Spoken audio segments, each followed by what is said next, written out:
Welcome back. It's time now to take a look at the top business stories. Du pays off 3 billion dirham loan.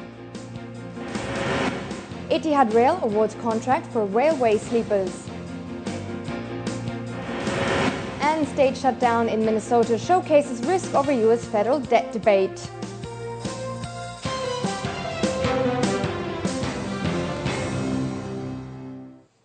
Let's first look at the UAE stock markets. Dubai's market staged its biggest daily gain in more than 2 months as investors were happy. Greece, for the time being, will avoid a financial tragedy and receive another aid package. The DFM was up an impressive 2.4% today. The index closed at 1,553 points.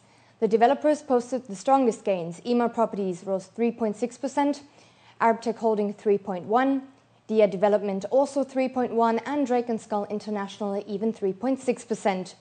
One of the few shares to lose was insurer Taka Full House. Its shares dropped 2%. 102 million shares were traded, valued at 145 million dirhams. There was much less momentum over in the capital. The ADX gained only slightly by 0.2% to close at 2,708 points. The energy sector was up the most. Dana Gas rose 3.3% and Taka 4.2%.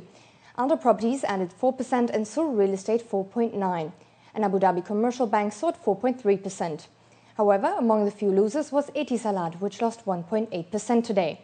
53 million shares were traded, valued at 90 million dirhams. And let's now look at the GCC equity markets. The country's main benchmarks ended mainly higher today.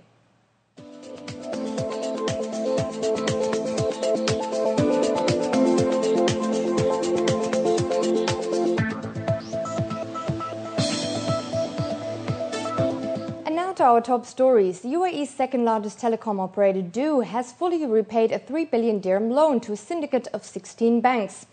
It repaid the dual currency syndicated loan using a combination of existing financing facilities and cash, the company said in a statement to the Dubai Bourse today. The 3-year loan, which was due for repayment on June 30th, was the firm's first debt offering back in 2008. Du said in June it had closed a $220 million loan to help repay its existing loan and fund its network operations.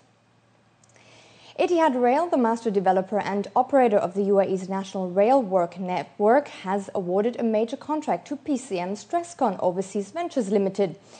The Indian company announced yesterday that it will design and manufacture the railway sleepers and build a facility for Phase 1 of the railway network, the 266-kilometer route that will link the major cities and towns of the UAE. The awarding of this contract marks a major milestone for Etihad Rail and comes ahead of the laying of the first tracks for the network next year. The railway project is expected to cost 40 billion dirhams and will transform the transport sector in the UAE.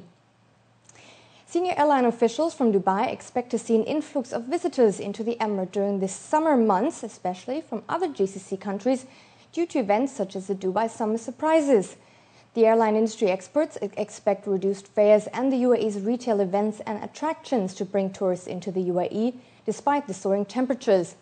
Ahmad Khouri, Senior Vice President for Commercial Operations at Emirates Airline, told a local paper that the demand for travel to Dubai during the summer was high, as travelers want to take advantage of the shopping opportunities in addition to visiting landmarks in the city.